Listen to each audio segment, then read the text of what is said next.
Un petit pique-nique sympa pour débuter cette vidéo. On profite du beau temps, hein.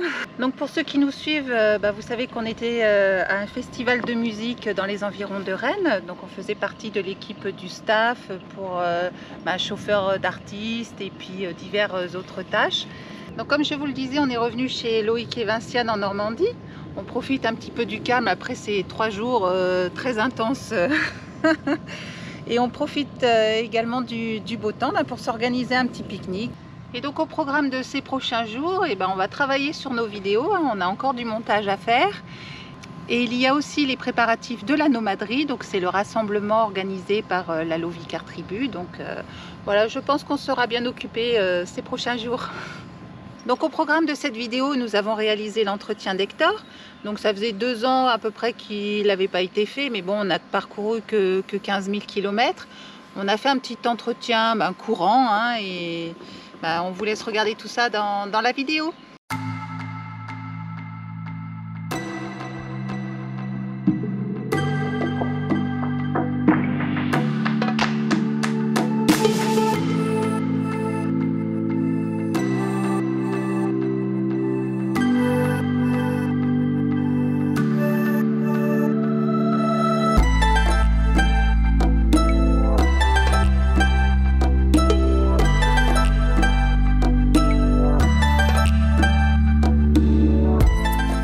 Aujourd'hui c'est après-midi mécanique, donc on s'habille en conséquence, hein, puisque c'est assez salissant. On va faire la vidange du camion.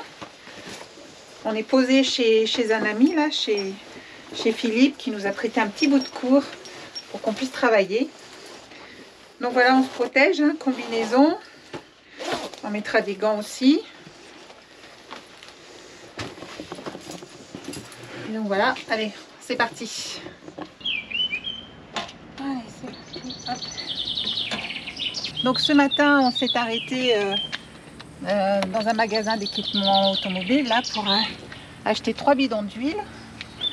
Donc il rentre 15 litres dans le réservoir d'huile. Voilà. Hop. Et donc on en a un 4e ici pour faire l'appoint au cas où.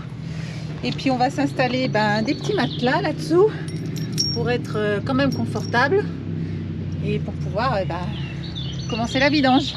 Donc pour cette opération, je n'aurai besoin que d'un outil. Donc c'est un embout à 6 pans que l'on met dans une douille et sur la clé à cliquer. Donc après, comme contenant, on a fait le choix d'une caisse. Comme ça, c'est au moment de la vidange, le récipient est assez grand pour éviter les catastrophes et en mettre partout. Donc voilà. Et bien sûr, le dernier équipement indispensable, ce sont les gants. Et bien sûr, donc il nous faut des petits matelas qu'on va chercher de suite.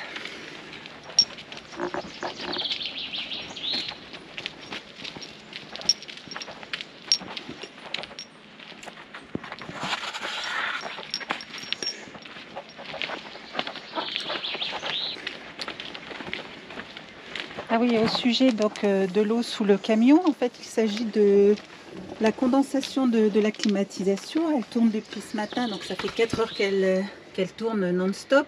Et donc c'est de l'eau déminéralisée, mais il n'y a aucune fuite, à Hector, hein, il n'y a pas de souci. Là.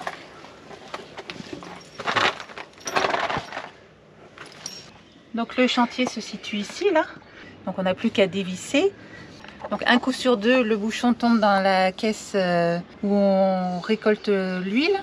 Bon, allez, on va s'équiper des gants. Première chose.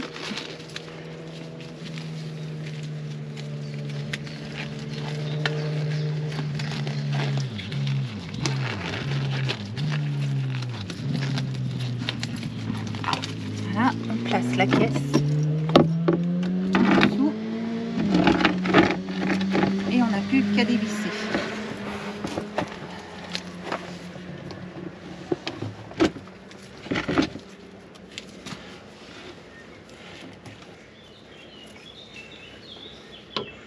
À mon avis, je vais arriver à le dévisser à la main.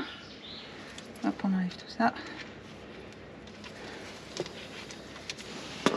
Donc je vous cache pas que j'ai mascaillé un petit peu au départ, hein. Il faut savoir que le bouchon généralement il est bien collé, donc Jean-Marc m'a aidé un petit peu pour le démarrage. Et maintenant le but du jeu ça va être d'éviter de faire tomber le bouchon dans la caisse ou de me remplir les manches d'huile.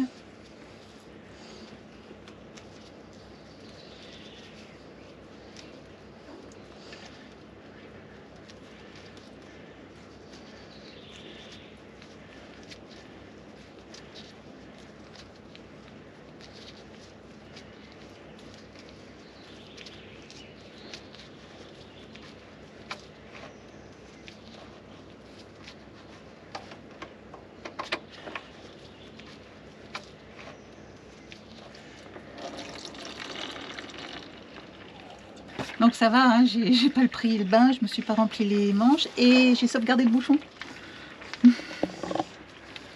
Donc là je vais nettoyer un petit peu tout ça. Mettre de côté bien comme il faut le bouchon pour pas le perdre parce que sinon on sera bien embêté. Donc là il faut savoir que la périodicité c'est à peu près 60 000 km. Donc l'année dernière on ne l'a pas fait parce qu'il avait fait que 15 000. Donc voilà, on le fait cette année. Et puis là, on va laisser un petit peu s'égoutter. Donc on a bien fait de choisir un gros contenant parce qu'elle est à moitié pleine. Et on va le laisser s'égoutter pour revenir d'ici une demi-heure, 3/4 d'heure pour refaire le plein. Et voilà, c'est très simple comme opération. Alors en attendant que ça s'écoule, on va aller vérifier et souffler un petit peu le filtre à air. Alors rappelez-vous, on l'avait soufflé en sortant des dunes du Sahara. On l'avait changé avant le départ justement de la deuxième saison et on ne va pas le changer cette année, on va juste le contrôler. Donc on va récupérer le matelas et le filtre à air, donc il se trouve à ce niveau.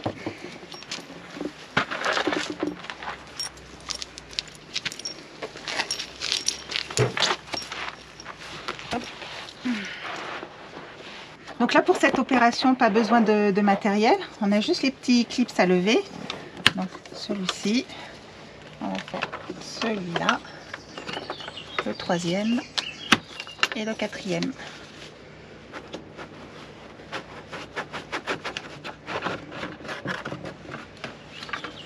Voilà, on a enlevé le cache. Bon, voilà le bébé. Bon, il est un petit peu gris, mais c'est pas catastrophique. Donc on va aller le souffler. Donc au départ, l'idée c'est de contrôler qu'il ne soit pas percé, qu'il n'y ait pas de corps étranger à l'intérieur, enfin qu'il ne soit pas abîmé. Et puis de le souffler ensuite.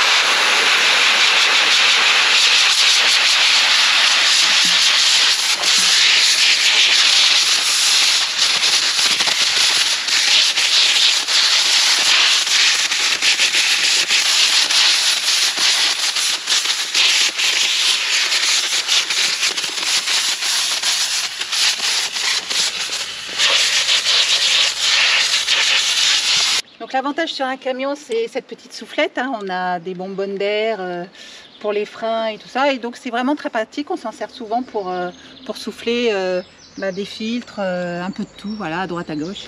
C'est vraiment très pratique. Allez, on va le remettre en place.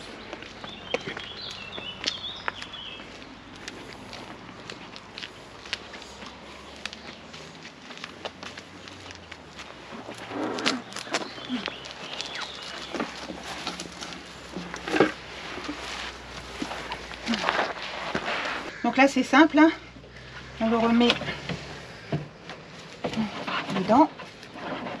Hop, voilà, on reprend le cache.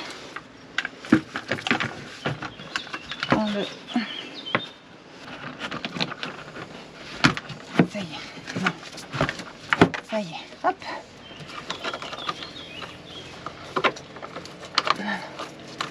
Qu'est-ce qui va pas? Ah, ok, c'est comme ça.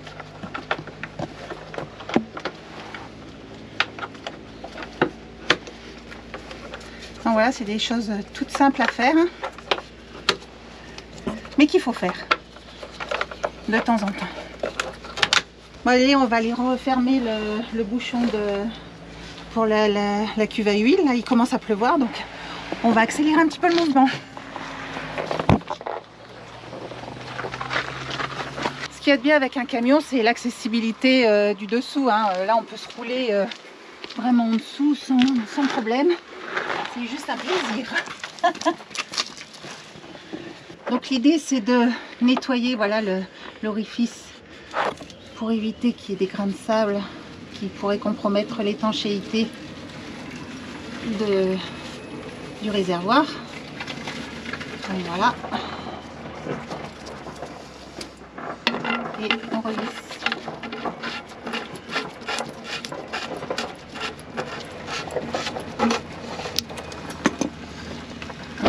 Donc voilà, le but du jeu, c'est pas de le serrer comme un damné, quoi, hein. Faut pouvoir le redévisser la prochaine fois. Donc là, je pense que c'est pas mal. Bon, je vous ai pas montré, mais il y a un petit joint en caoutchouc sur la vis qu'on a changé. Voilà, pour assurer vraiment l'étanchéité de la cuve. Bon voilà, opération super simple, hein. Donc maintenant, on n'a plus qu'à refaire le plein de l'huile. Allez, c'est parti. Allez, on va prendre un bidon. Et la suite des opérations se passe à l'avant. Donc pour ouvrir le capot, c'est très simple, ça se passe à l'extérieur. On a un petit loquet ici, un petit loquet ici, et on soulève.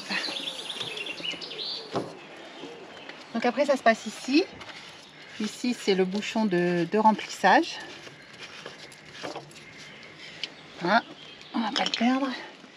Et ici, vous avez la jauge pour vérifier le niveau, comme sur votre voiture.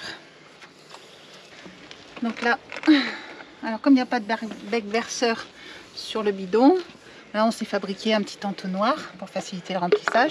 Et Jean-Marc va le tenir. D'ailleurs, mon technicien n'est jamais bien loin pour me seconder.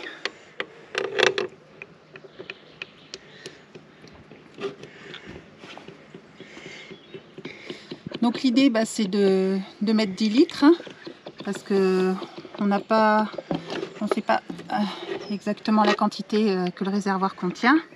Donc à 10 litres, on vérifiera un petit peu le niveau.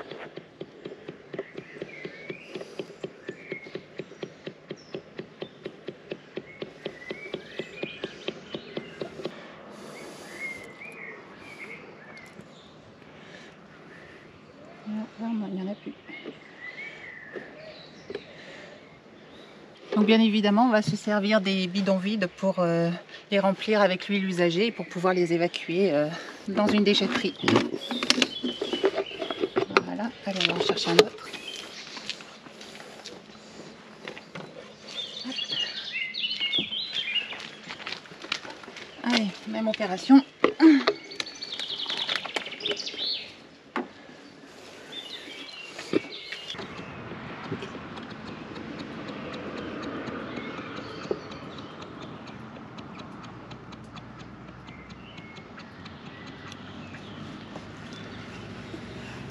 Donc là on a mis 10 litres, donc on va contrôler la jauge.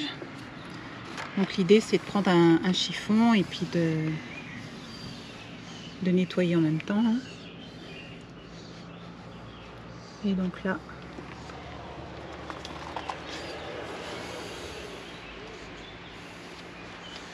vous voyez les graduations, mini, max, et donc l'idée c'est qu'elle arrive au maxi, mais jamais au-dessus.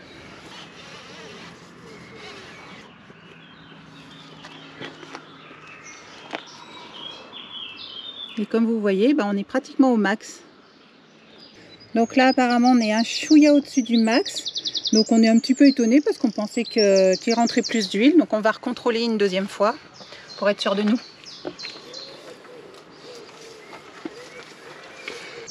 Allez, deuxième vérification.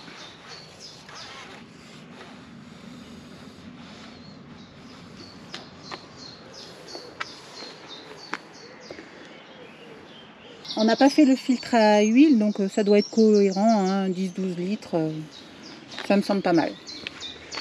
Oui. Allez, c'est une bonne chose de faite. Hop, et du coup, on va remettre le capuchon.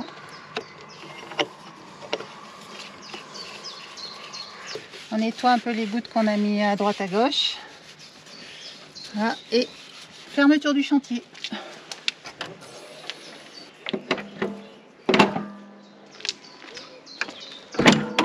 Et voilà, c'est fait. Hector est prêt. Donc c'est pas tout à fait terminé. Maintenant, opération délicate, c'est de transvaser l'huile usagée dans les bidons. Et là, c'est Jean-Marc qui s'y colle. Il faut bien qu'il travaille un petit peu. Tu veux que je te tienne la bouteille? Voilà, l'idée, si les comptes sont bons, c'est qu'il y ait autant d'huile. Qui remplissent les bidons que ce qu'on a mis dans, Bah oui. dans le réservoir. Ouais.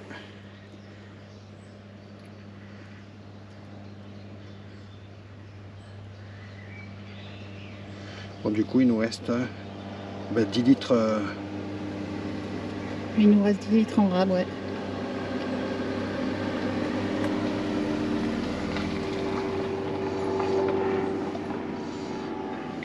Voilà pour aujourd'hui.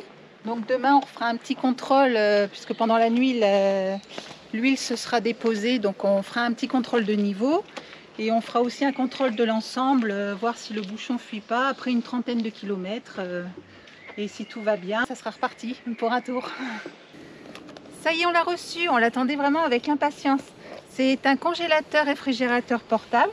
Bon, il a l'air de grandes dimensions, mais c'est exactement ce qu'on recherchait. Donc voilà, on est content, on va le déballer.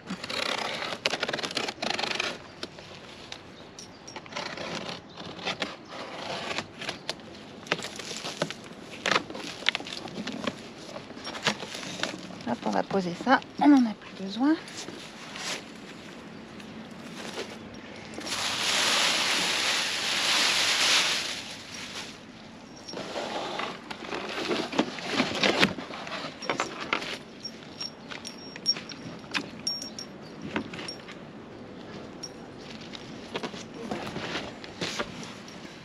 Donc de marque Vévor, hein, on ne vous la présente plus, c'est pas le premier produit qu'on a de chez eux. Donc c'est le modèle CF45, donc c'est-à-dire 45 litres, donc c'est exactement ce que nous voulions. Donc là c'est impeccable. Le design est plutôt sympa, le plastique a l'air vraiment de bonne qualité. Donc sur le dessus de la glacière, on retrouve 4 portes gobelets. Là sur le côté, nous avons le panneau de contrôle, donc on vous montrera tout ça tout à l'heure. Nous avons les 2 poignées de transport. Et en bas ici, donc la prise de raccordement au choix en 12 ou 24 volts. Voilà, on va voir comment ça se passe à l'intérieur. Donc nous avons 2 compartiments, donc il y en a un congélateur, un réfrigérateur. Nous avons aussi un petit panier amovible, donc là c'est sympa. Et nous retrouvons le petit carton, donc avec la connectique, je suppose. On va voir ça ensemble. Donc nous avons la prise allume-cigare pour du 12-24 volts. La prise 220 pardon. Et le transformateur en 12 volts. Et donc nous avons aussi une notice succincte. Donc toujours pareil, hein. Il n'y a pas de français. Mais bon, on devra arriver à s'en dépatouiller. Donc nous allons la mettre en route, hein, mais pour ce faire, on a besoin d'une station d'énergie. Parce qu'on n'a pas d'électricité à disposition ici. Donc voilà, on va ramener une station à côté. On va faire les branchements. Et en attendant qu'elle fasse un peu de froid, et de notre côté, on va télécharger l'application parce qu'elle est entièrement pilotable par le smartphone. Et puis on va faire nos petits réglages sur nos smartphones. Okay. Donc on va effectuer le branchement. Hein. Là, je branche le petit transfo ici. Alors il y a un détrompeur. Voilà, c'est comme ça. Voilà. Après, on va prendre le câble 220. Voilà. brancher ici. Et on va le brancher sur la station.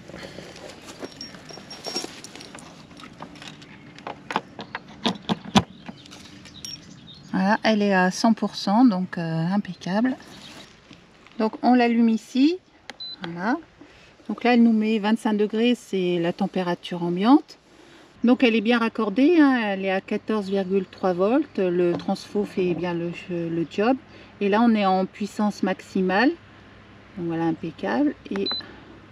Et on va la régler à moins 20, qu'elle nous fasse un bon froid pour le test. Voilà.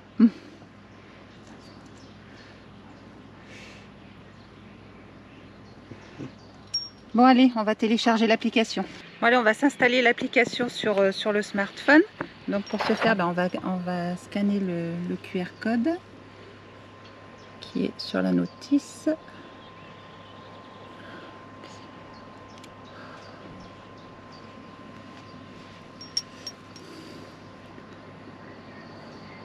Ah, pourquoi il me met de la pub?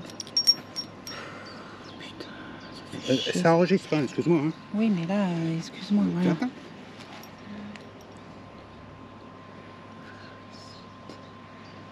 Voilà. Voilà. Donc là, elle est en train de télécharger. Voilà. Vérification. Donc elle est bonne et on l'ouvre.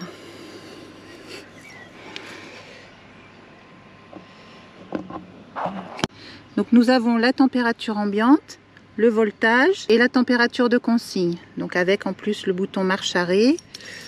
Donc là nous avons les puissances low, medium, high. Donc nous on l'a mis en high parce qu'on n'a pas besoin pour l'instant de mettre en écho. Voilà, parce que vous avez aussi la fonction écho. Donc pour l'instant on n'en a pas besoin, on verra ça un petit peu plus tard.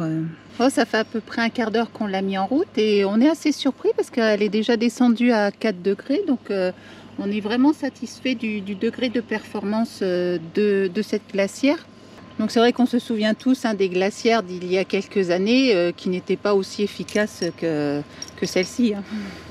Donc au bout d'une demi-heure, on peut voir qu'elle est passée à moins 17. Donc elle est vraiment performante. Et pour nous, ce qui est le plus intéressant, c'est que elle ne consomme que 52 watts. Je ne sais pas si vous le voyez, mais voilà, c'est vraiment très très peu. Hein.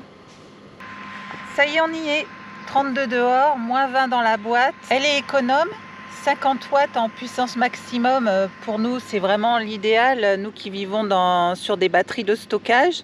Elle est silencieuse, un autre atout qui a vraiment son importance. Côté caractéristiques, nous avons 32 de large, 32 cm, 60 cm de long et 45 cm de hauteur. Pour un volume utile intérieur de 45 litres. Profitez-en, vous avez un code de 5% de réduction qui est disponible dans la description de cette vidéo.